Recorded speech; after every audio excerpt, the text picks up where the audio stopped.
እስራኤል ከሰዓታት በፊት ኢራን ላይ እጅግ ከባድ ሊባል የሚችልን ወታደራዊ ጥቃት አድርሳለች። ይህንኑ ጥቃት ተከትሎም ኢራን በበርካታ ድሮኖች አጸፋዊ ምላሾችን የሰጠች መሆኑን የሚያመለክቱ መረጃዎች እየወጡ ነው።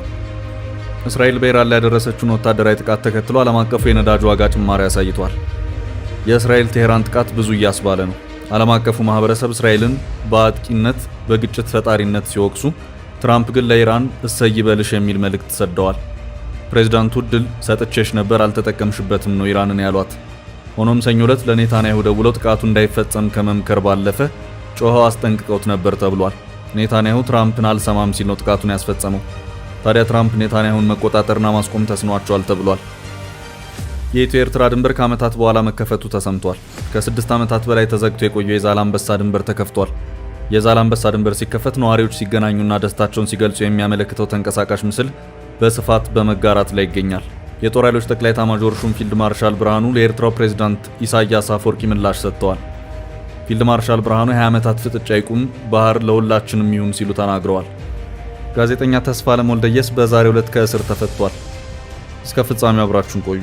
የምንለቃቸው ዕለታዊ ትኩስ ዜናዎች እንዲደርሷችሁ ላይክ፣ ሼር፣ ሰብስክራይብ ማድረግ እንዳትረሱ።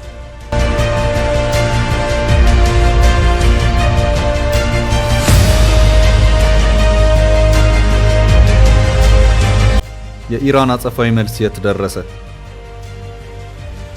እስራኤል ትላንት ምሽቱን በኢራን ወታደራዊ ተቋማት ላይ የሰነዘረቻቸውን ጥቃቶች ተከትሎ የመካከለኛው ምስራቅ ውጥረት በከፍተኛ ውጥረትና ንረት ላይ ደርሷል። በእስራኤል የደረሰው ጥቃት የተጠበቀ ቢሆንም ጉዳቱ በዚህ ደረጃ ይሆናል ብሎ ያሰበ ግን አልነበረም። ኢራን የደረሰባትን ጥቃት ተከትሎ እጅግ በርካታ የሆኑ ድሮኖችን በማሰማራት እስራኤልን ዶግ አመድ ለማድረግ መጠነ ሰፊ እንቅስቃሴዎችን አድርጋ ነበር። ሆኖም በጂኦግራፊ ደረጃ ኢራንና እስራኤል በእጅጉ የተራራቁ በመሆናቸው ድሮኖቹ በጉዞ ላይ እንዳሉ የእስራኤል ጸረ ድሮኖች አየር ላይ እየተቀበሉ አክሽፈዋቸዋል። በኢራን አጸፋዊ ምላሽ እስካሁን ባለው ሁኔታ እስራኤል ደረሰባት የተባለው ጉዳት ይፋ አልሆነም። ኢራን የደረሰባትን ጉዳት በተመለከተ ግን ኢራን ራሷ አረጋግጣለች። ኢራን በዚህ ጥቃት በሀገሪቱ የጦር አመራሮች በታሪክ ውስጥ መቼ ሊተኩ ይችላሉ የተባሉ እጅግ የካበተ ልምድ ያላቸው የጦር አመራሮቿን አጥታለች። ኦፕሬሽን ራይዚንግ ላይን ሽቅብ የሚወነጨፈው አንበሳ ኦፕሬሽን የሚል ስያሜ የተሰጠው ይኸው የእስራኤል ወታደራዊ እርምጃ በውስን ሰዓታት ከባድ ሊባል የሚችል ጉዳትን ያደረሰ መሆኑን ኢራንም እስራኤልም አረጋግጠዋል። የደረሰው ጥፋትና ጉዳት በሰው ኃይልም በወታደራዊ ተቋማትም ጭምር የሚገለጽ ሆኖ ታይቷል። ኢራን በርከት ያለ ወታደራዊ ተቋማቷን በእነዚህ ተከታታይ ጥቃቶች ወድመውባታል። ኢራን ይህ ጥቃት እንደደረሰባት አፋጣኝ አጸፋዊ ምላሽን ለመስጠት ተንቀሳቅሳለች። የአየር ላይ ድሮን ሰራዊቷን በማሰማራት የእስራኤልን ሰማይ ለመቆጣጠር ጥረቶችን አድርጋለች። ሆኖም እስራኤልና ኢራን በጂኦግራፊ በእጅጉ የተራራቁ በመሆናቸው እስራኤል ከኢራን የተተኮሱትን የድሮን ማዕበሎች ግዛቷ ሳይደርሱ አየር ላይ ለማስቀረት አስችሏታል። እስካሁን ባለው ሁኔታ እስራኤል እነዚሁ የኢራን ተተኳሽ አጥፍቶ ጠፊ ድሮኖች ግዛቷ ውስጥ ገብተው ጥፋትን እንዳያደርሱ ከግዛቷ ውጭ ባለው ሰማይ ላይ ለማክሸፍ እየተረባረበች ትገኛለች። በኢራን መልሶ ማጥቃት በእስራኤል ላይ ምን ጉዳት ደረሰ የሚለውን በተመለከተ ይህ ነው የሚባል መረጃ አልወጣም። ይህ የእስራኤል ጥቃት አበቃ ወይስ ይቀጥላል የሚለውን በተመለከተ የእስራኤሉ ጠቅላይ ሚኒስትር ቤንያሚን ኔታንያሁ በሰጡት መግለጫ ቅጩን ተናግረዋል። እሱም ከዚህ በኋላ ኢራን ኒውክሌር መታጠቅ ወታደራዊ አቅም መሽመድመዱ እስኪረጋገጥ ድረስ እስራኤል የምትወስደው ወታደራዊ ጥቃት ይቀጥላል የሚለው ነው የታየው። ፕሬዚዳንት ዶናልድ ትራምፕ አሁንም ቢሆን ኢራን በኒውክሌሩ ድርድር ጉዳይ በአፋጣኝ ወደ ጠረጴዛ ዙሪያ ድርድር መመለስ አለባት፣ አለበለዚያ ይህ የአሁኑ የእስራኤል ጥቃት የምጡ መጀመሪያ መሆኑ መታወቅ አለበት፣ ገና የባሰ ነገር ሊከሰት ይችላል ሲሉም ነው ያስታወቁት። ትራምፕ አክለውም እኔ አስቀድሜ ለኢራን ባለስልጣናት ተናግሬ ነበር፣ ነገሮች ወደ ወታደራዊ እርምጃ ሊያመሩ ይችላሉ በሚል ነገሩ በድርድር እንዲያልቅም 60 ቀናትን ሰጥቻቸው ነበር። እናም በ61ኛው ቀን ጥቃቱ ተፈጽሟል ሲሉም አስታውቀዋል። ትራምፕ አሁንም የእስራኤል ወታደራዊ ጥቃት ኢራን ወደ ኒውክሌር ድርድሩ እንድትመለስ ለማድረግ እንደ አንድ ጫና መፍጠሪያ መንገድ ለመጠቀም እየሞከሩ መሆኑን በሚያመለክት መልኩ እየደጋገሙ መልእክታቸውን እያስተላለፉም ይገኛሉ። አሁን ከእስራኤሉ ጠቅላይ ሚኒስትር ቤንያሚን ኔታንያሁ እንደዚሁም ከፕሬዝዳንት ዶናልድ ትራምፕ ገለጻዎች መረዳት የተቻለው እስራኤል በኢራን ላይ የምትወስዳቸው እርምጃዎች እንደውም በከፋ መልኩ የሚቀጥሉ መሆናቸውን ነው። ኢራን በባለፈው ምሽት ጥቃት 6 የኒውክሌር ሳይንቲስቶቿ የተገደሉ መሆናቸውን አስታውቃለች። የሀገሪቱ ጦር ኃይል ኤታማዦር ሹም እንደዚሁም የኢራን ጦር ኃይል ዋና የጎን አጥንት ነው የሚባለው የአብዮታዊ ዘብ ወይም ሪቮሉሽነሪ ጋርድ ዋና አዛዥ እንደዚሁ የምሽቱ ጥቃት ሰለባ ነበሩ። ኢራን እነዚህን ወሳኝ ወታደራዊ አመራሮች መገደላቸውን አረጋግጣለች።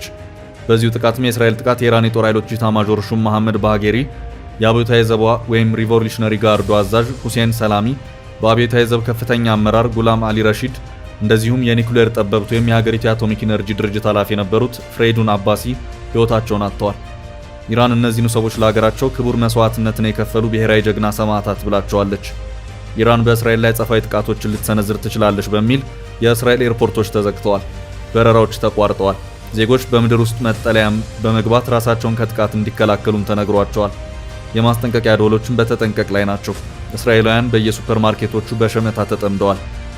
ለመሆኑ በዚህ የእስራኤል ጥቃት ድብደባው የደረሰባቸው አካባቢዎችና ወታደራዊ ተቋማት የትኞቹ ናቸው የሚለው ጉዳይ እንደዚሁ በስፋት እያነጋገረ ይገኛል። በእስራኤል በኩል እየተገለጸ ያለው የጥቃቶቹ ኢላማዎች የኒውክሌር ማምረቻ ተቋማትና የሚሳኤል ማከማቻ ማዕከላት ናቸው። የአየር ኃይል ቤዞችና ራዳሮችም እንደዚሁ የዚሁ ጥቃት ማዕከላት ነበሩም ተብሏል። የመጀመሪያው የእስራኤል ጥቃት ኢላማ የተደረገው የኢራን ዋና ከተማ ቴሄራን ዙሪያ ነው። በዚህ አካባቢ በርከት ያሉ ወታደራዊ ተቋማት አሉ። ከዚህም በተጨማሪ ከዋና ከተማ ቴሄራን ደቡባዊ አቅጣጫ 220 ኪሎ ሜትር ርቀት ላይ የሚገኘውና ናታንዝ የተባለው የኒውክሌር ማብለያም የዚሁ ጥቃት ሰለባ መሆኑ ተረጋግጧል። ኬርማንሳህ እና ፒራንሻህር የተባሉ ሌሎች የኒውክሌር ማብለያ ጣቢያዎችና ግዙፍ ወታደራዊ ተቋማትም ጭምር በእስራኤል ጀቶች ድብደባ ከደረሰባቸው መካከል መሆናቸውን የሲኤንኤን ዘገባ አመልክቷል። በእነዚህ ወታደራዊ ተቋማት ወደ ላይ የሚተለተል ጭስም ታይቷል። This operation will continue for as many days as it takes to remove this threat. For decades, the tyrants of Tehran have brazenly, openly called for Israel's destruction. Jonathan, good evening. I do want to start with some breaking news. Israel's top military spokesperson just announced that Iran has launched 100 drones.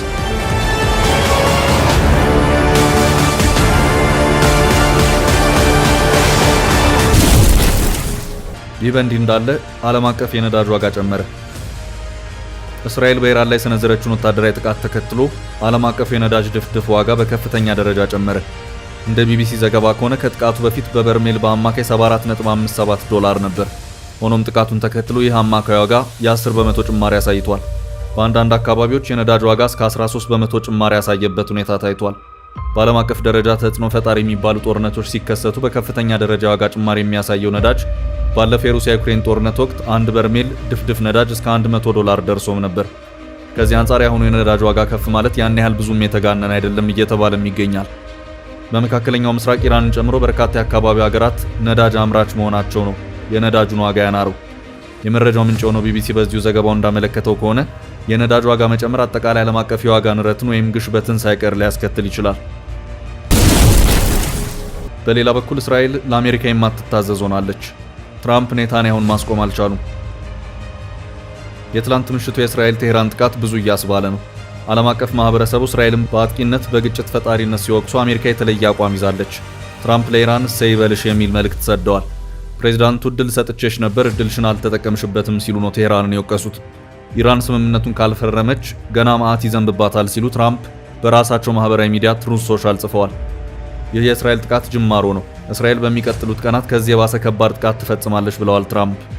ምርጡንና እጅግ የረቀቀ አውዳሚ የጦር መሳሪያ አምራች ሀገር አሜሪካ መሆኗን ለማስታወስ እወዳለሁ ያሉ ሲሆን በአሜሪካ እጅ የሚገኙ ምርጥ የጦር መሳሪያዎች በእስራኤል እጅ ውስጥ ይገኛሉ። እንዴትና መቼ መጠቀም እንዳለባቸውም ያውቃሉ።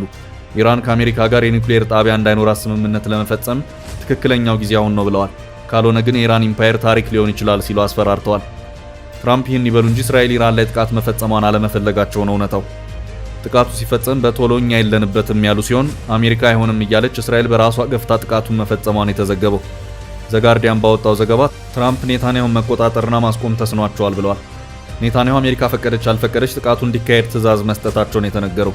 ትራምፕ ስለ ጥቃት እቅዱ መረጃ ከደረሳቸው በኋላ ሰኞ ዕለት ለኔታንያሁ ደውለው ጥቃቱ እንዳይፈጸም እንደጮህባቸው የዘጋርዲያን ዘገባ አስነብቧል። ትራምፕ የእስራኤል ጥቃት የኒውክሌር ንግግሩን ያበላሽብኛል ብለው ለኔታንያሁ ቢነግሩም ኔታንያሁ ጥቃቱን ከመፈጸም ወደ ኋላ የመለሳቸው ነገር የለም። ትራምፕ ከኢራን ጋር ለመስማማት ጫፍ እንደደረሱ እንደሚያምን ዘገባው አንስቷል። ይህን ሀሳብ በግልጽ በይፋ ለሚዲያ በተነገሩ በሰዓታት ውስጥ እስራኤል ከበድ ያለውን ጥቃት ኢራን ላይ ፈጽማለች። ኔታንያሁ ከአሜሪካና ፕሬዝዳንቷ በዚህ ጥቃት ተጋፍጠዋል ብለዋል ጋዜጣው። የትራምፕን ምክርና ተግሳጽ ቢሰሙም የወታደሮቻቸውን ስሌት መከተል መምረጣቸውን የታየው የኔታንያሁ ይህ ድርጊት ፍጹም አጋሯ ለሆነችው አሜሪካ ቀይ መብራት እንደመጣስ የሚታይ ስለመሆኑ ተዘግቧል። ተንታኞች ግን ኔታንያሁ ያለ አሜሪካ የጀርባ ድጋፍና የትጥቅና መሳሪያ አቅርቦት እንዲሁም የተቀናጀ ማስተባበር ኢራንን ብቻቸውን ሊያጠቁ አይችሉም ብለዋል። ትራምፕ በቀድሞ የስልጣን ዘመናቸው ያፈረሱት የኢራን ስምምነት በአጋሮች ዘንድም አሜሪካ በቁም ነገር እንዳትታይ ያደረገ ነው ሲሉ የሚናገሩም አሉ። ኢራንን ጨምሮ በአሜሪካ ወታደራዊና ፖለቲካዊ ድጋፍ ስር ሙሉ በሙሉ የምትኖረው እስራኤል ጭምር አሜሪካን ንቃለች ነው የተባለው። የእስራኤልን ጥቃት የደገፉ ተንታኞች ግን ያለመደማመጥ ጉዳይ ሳይሆን የስትራቴጂ ልዩነት አድርገው ተመልክተውታል። እስራኤል ቴህራን ኒውክሌር መጨበጧን እንደ ህልውና ስጋት የምትቆጥር በመሆኑ በምንም መንገድ መሳሪያው እጇ እንዳይገባ ማጨናገፍን እንደ ስትራቴጂ ይዛ ትጓዛለች። አሜሪካ በበኩሏ ኢራንን ኒውክሌር ጉዳይ የቴል አቪቭ ያህል አምርራ አትመለከተውም የተባለው። የእስራኤል ጥቃት ከመፈጸሙ በፊት አሜሪካ ከመካከለኛው ምስራቅ በርካታ ዲፕሎማቶቿን ማስወጣቷ ግን ከጥቃቱ ጋር የተናበበ ስለመሆኑ ዘገባው አንስቷል። የኢትዮ ኤርትራ ዛላንበሳ ድንበር ተከፈተ። የኢትዮ ኤርትራ ድንበር ከዓመታት በኋላ መከፈቱ ተሰምቷል። ከ6 ዓመታት በላይ ተዘግቶ የቆየ የዛላንበሳ ድንበር ተከፍቷል። የዛላንበሳ ድንበር ሲከፈት ነዋሪዎች ሲገናኙና ደስታቸውን ሲገልጹ የሚያመለክተው ተንቀሳቃሽ ምስል በስፋት በመጋራት ላይ ይገኛል። ላለፉት 6 ዓመታት ዝግ የነበረው የዛላንበሳ ድንበር በትላንትናው ዕለት በይፋ ተከፍቷል።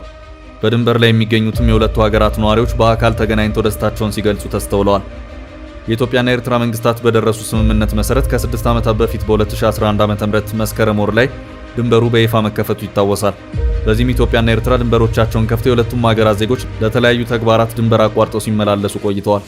በወቅቱ ድንበሩን ጠቅላይ ሚኒስትር አብይ አህመድና የኤርትራው ፕሬዝዳንት ኢሳያስ አፈወርቂ በአካል ተገናኝተው ማስከፈታቸው አይዘነጋም። ድንበሩ በይፋ ከተከፈተ በኋላ በወራት ውስጥ ዳግም ተመልሶ የተዘጋ ሲሆን ለ6 ዓመታትም ይኸው ድንበር ዝግ ሆኖ ቆይቷል። በትናንትናው ዕለትም ድንበሩ ተከፍቶ የድንበሩ ነዋሪዎች ከዓመታት በኋላ ተገናኝተው ደስታቸውን ሲገልጹ ተስተውለዋል። ታርጌት የተሰኘ የበይነመረብ ሚዲያ ይህንኑ የድንበር መከፈት ስነ ስርዓት በተንቀሳቃሽ ምስል አስደግፎ ያጋራ ሲሆን የተለያዩ ነዋሪዎች ሀሳብ አስተያየታቸውን ሲሰጡ፣ ደስታቸውን ሲገልጹ፣ በጋራ አብረው ሲደሰቱና ሲጨፍሩ ተስተውለዋል። የሀገር ሽማግሌዎች፣ የሃይማኖት መሪዎች እንዲሁም በርካታ የአካባቢው ነዋሪዎች ተገኝተው ህዝብ ለህዝብ ግንኙነት እንዲጠናከር ያመለከተ መልእክት አጋርተዋል።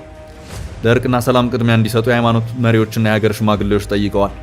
ይህ የድንበሩ የሁለትዮሽ ግንኙነት በፌዴራል መንግስት እውቅና ስለመደረጉ አልተገለጸም። መንግስትም በዚሁ የድንበር መከፈት ጉዳይ እስካሁን በይፋ ያለው ነገር የለም። የዛላንበሳ ድንበር የኢትዮ ኤርትራን ጦርነት ተከትሎ ከ20 ዓመታት በላይ ተዘግቶ ከቆየ በኋላ ከ6 ዓመታት በፊት ዳግም መከፈቱ ይታወቃል። ይኸው ድንበር ተከፍቶ የቆየበት ዕድሜ ለወራት ያክል ብቻ ሲሆን ዳግም ተዘግቶ 6 ዓመታትን ካስቆጠረ በኋላ በዚሁ ሳምንት አጋማሽ መከፈቱን የተገለጸው። ፊልድ ማርሻሉ ለኤርትራ ምላሽ ሰጡ። የጦር ኃይሎች ጠቅላይ ኤታማዦር ሹም ፊልድ ማርሻል ብርሃኑ ለኤርትራው ፕሬዝዳንት ኢሳያስ አፈወርቂ ምላሽ ሰጥተዋል።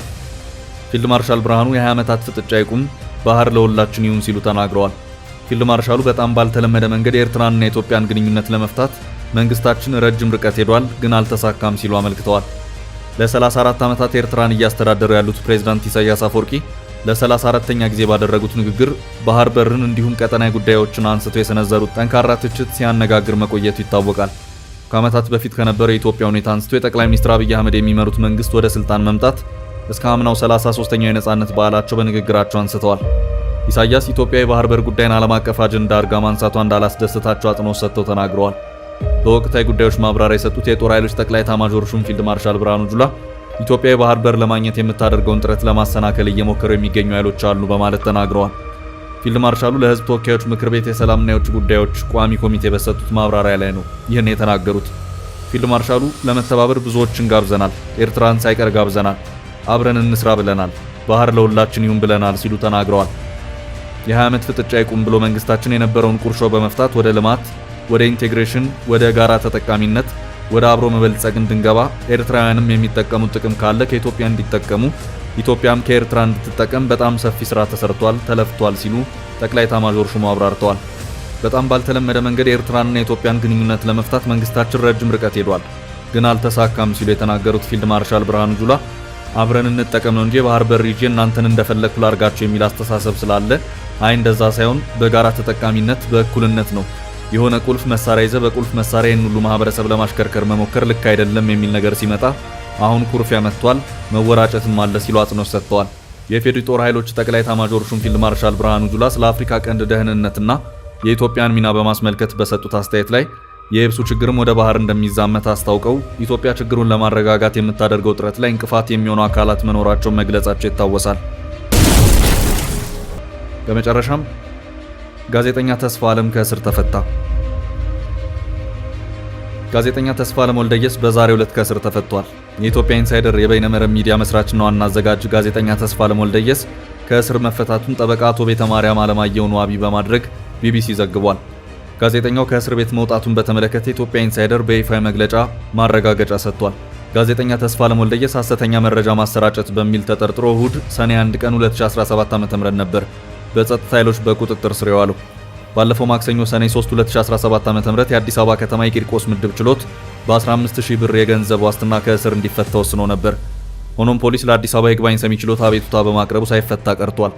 ይግባኝ ሰሚ ችሎት ሰኔ 4 2017 ዓ.ም ጉዳዩን ከመረመረ በኋላ የፖሊስን አቤቱታ ውድቅ በማድረግ የእስር ፍርድ ቤቱን ውሳኔ በማጽናት የጋዜጠኛ ዋስትና መብት እንዲጠበቅለት በድጋሚ በይኗል።